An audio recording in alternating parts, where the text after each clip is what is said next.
फिलहाल आगे बढ़ेंगे। एक सवाल ईमेल के जरिए शामिल किया है। प्रतिभा शर्मा है, हिमाचल से इन्होंने सवाल भेजा है। इनकी उम्र है 35 साल। इनके हस्बैंड की जो उम्र है वो 45 है।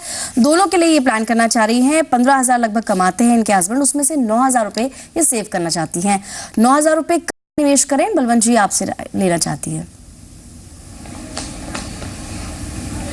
पल्लवी, मेरे पास उनकी जो प्रतिभा जी की डिटेल है कि इनके 2 बच्चे हैं तो और उनको लॉन्ग टर्म के लिए इन्वेस्ट करना है, तो मेरा ख्याल है कि उनको बच्चों के एजुकेशन के लिए इन्वेस्ट करना है और 10 साल का उनका टाइम ओरिजिन है। तो मेरे हिसाब से अगर आपके पास 10 साल का टाइम ओरिजिन है तो थोड़ा बहुत आप इक्विटी का रिस्क ले सकती है। तो ये जो 9,000 रुपये इनको इन्वेस्ट करना है, मैं सजेस्ट करूंगा कि 3 बैलेंस फंड में डाल सकती है। ICICI prudential balance fund, HDFC prudence fund और बिरला सन लाइफ का 95 फंड है। तो उसमें जैसे 9,000 रुपये इनको इन्वेस्ट करना है तो 3-3 हज़ार रुपये इन्वेस्ट करेंगी तो 10 साल बाद में 20 लाख रुपए के आसपास हो जाएगा।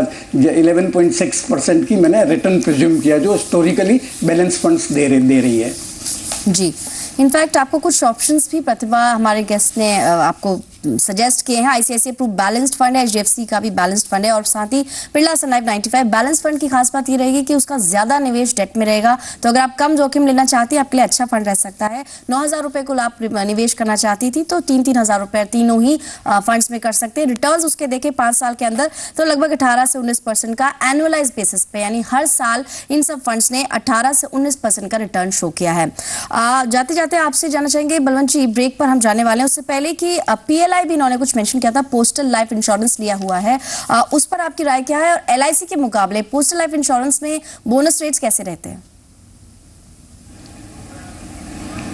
आप जैसे पोस्टल इंश्योरेंस अगर किसी को नया खरीदना है तो मैं सजेस्ट नहीं करूंगा। जैसे मैं कहता आया हूं कि इन्वेस्टमेंट और इंश्योरेंस दोनों अलग अलग रखना चाहिए, परंतु चूंकि उन्होंने ले रखा है तो रिलेटिवली बाकी इंश्योरेंस कंपनी की तुलना में जो पोस्टल इंश्योरेंस है उसमें बोनस रेट्स वगैरह अच्छा आ सकता है। तो जो एग्जिस्टिंग इनका जो पोस्टल इंश्योरेंस है वो ट्रीट कर सकती है एज अ डेट इन्वेस्टमेंट, तो उनको डिसकंटिन्यू करने की जरूरत नहीं है, परंतु फ्रेश इन्वेस्ट करने के लिए मैं एडवाइज नहीं करूंगा आपके। तो प्रतिभा आपका नया पोर्टफोलियो भी बनाने की कोशिश की है और साथ ही जो आपने पोस्टल लाइफ इंश्योरेंस लिया हुआ है उसको जारी रखें, लेकिन अगर आपको एक अच्छा रिस्क कवर लेना ही है तो आप 25 लाख तक का टर्म प्लान ले सकते हैं। वीवा, ईगॉन और साथ ही कोटक जैसे बहुत सारी कंपनीज है, HDFC लाइफ, आप ऑनलाइन अगर वेबसाइट पर ढूंढने की कोशिश करेंगे तो काफी सारे ऑप्शन आपको मिल जाएंगे। फिलहाल एक ब्रेक के रुकेंगे, जल्द लौटेंगे।